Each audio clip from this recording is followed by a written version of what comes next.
Assalamualaikum warahmatullahi wabarakatuh. Saya Tamla Ufadilatu Nuril Fatihah dan teman saya Nadia dan Denny dari kelompok 10 akan menjelaskan materi tentang kelompok-kelompok sosial.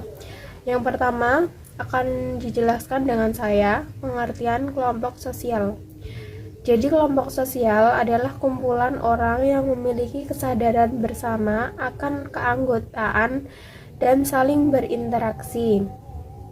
Kelompok diciptakan oleh anggota masyarakat. Kelompok juga dapat dipengaruhi perilaku para anggotanya.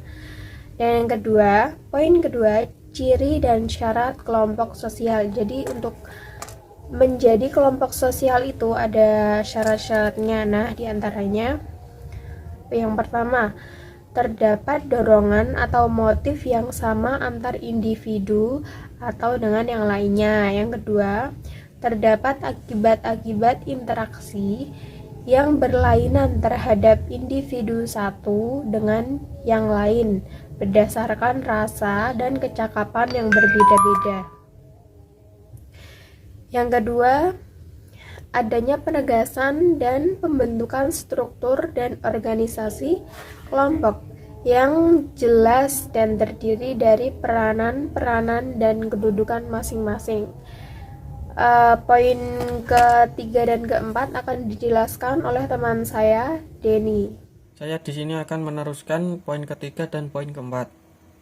Poin ketiga yaitu klasifikasi macam-macam kelompok sosial. Ada 4 kelompok sosial, yaitu yang pertama kelompok statis, kelompok yang bukan organisasi, tidak memiliki hubungan sosial dan kesadaran jenis. Yang kedua kelompok kemasyarakatan, yaitu kelompok yang memiliki persamaan tetapi tidak mempunyai organisasi dan hubungan sosial di antara anggotanya.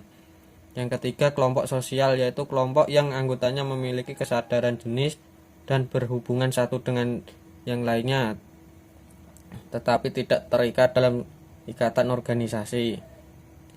Yang keempat kelompok asosiasi, yaitu kelompok yang anggotanya mempunyai kesadaran jenis dan ada persamaan kepentingan pribadi maupun kepentingan bersama. Poin keempat yaitu kelompok sosial dapat dibagi menjadi beberapa macam menurut pembagian tugas, struktur, dan norma yang ada. Yaitu satu, kelompok primer, merupakan kelompok yang di dalamnya terjadi interaksi sosial yang anggotanya saling mengenal dekat dan berhubungan erat dalam kehidupan. Yang kedua, kelompok sekunder, jika interaksi sosial terjadi secara tidak langsung, berjauhan, dan sifatnya kurang kekeluargaan. Yang ketiga, kelompok formal.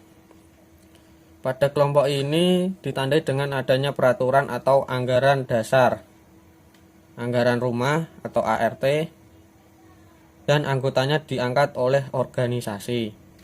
Yang terakhir yaitu kelompok informal, merupakan suatu kelompok yang tumbuh dari proses interaksi, daya tarik, dan kebutuhan seseorang.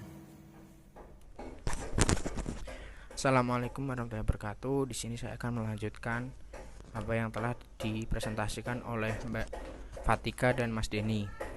Macam-macam kelompok sosial. 1.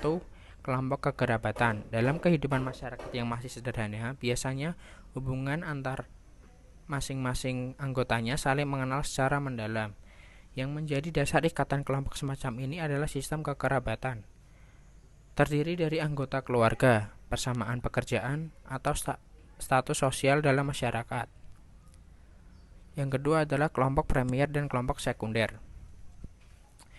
Kelompok premier adalah kelompok yang ditandai ciri-ciri kenal mengenal antara anggotanya serta kerjasama yang erat dan bersifat pribadi, contohnya keluarga.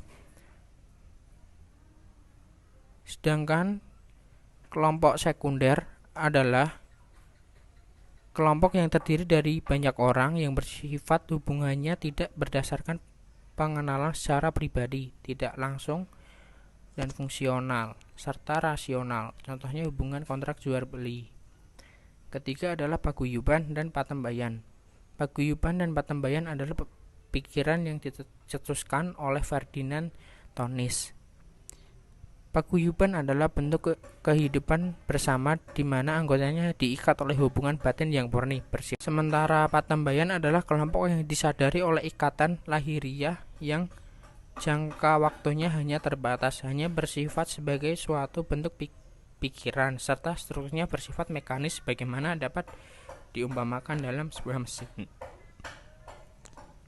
Keempat adalah kelompok formal dan informal. Kelompok formal adalah kelompok yang sengaja diciptakan informal dan didasarkan pada aturan-aturan yang tegas. Aturan yang dimaksud sebagai sarana untuk mengatur hubungan antara anggotanya di dalam setiap usaha mencapai tujuannya. Kelompok informal adalah kelompok yang terbentuk karena kuantitas pertemuan yang cukup tinggi dan berulang-ulang. Setiap pertemuan dilakukan atas kepentingan dan pengalaman masing-masing anggota yang relatif sama. Kelima adalah membership group dan reference group. Perbedaan antara membership group dan reference group berasal dari Robert K. Merton. Membership group merupakan kelompok di mana setiap orang secara fisik menjadi anggota kelompok tersebut. Pengertiannya sama dengan informal group. Hanya saja dalam kelompok ini anggotanya sering melakukan interaksi untuk membentuk kelompok-kelompok tersendiri. Reference group adalah kelompok sosial yang dijadikan sebagai perbandingan atau contoh bagi seseorang yang bukan sebagai anggotanya. Kemudian seseorang yang bersangkutan melakukan identifikasi dirinya sebagaimana kelompok yang dicontoh tadi. Proses terjadinya kelompok. Manusia disami sebagai makhluk hidup, makhluk individual, makhluk religi, dan juga merupakan makhluk sosial. Sebagai makhluk individual, manusia mempunyai dorongan untuk mengabdi kepada kepentingan dirinya sendiri. Ada dorongan untuk mengadakan hubungan dengan dirinya sendiri. Manusia mempunyai dorongan untuk mengadakan hubungan dengan kekuatan yang ada di dirinya. Adanya hubungan sosial yang bersifat vertikal. Sedangkan manusia sebagai makhluk sosial mempunyai dorongan sesama manusia untuk menjalin semua hubungan. Semua itu telah disinggung di bagian depan.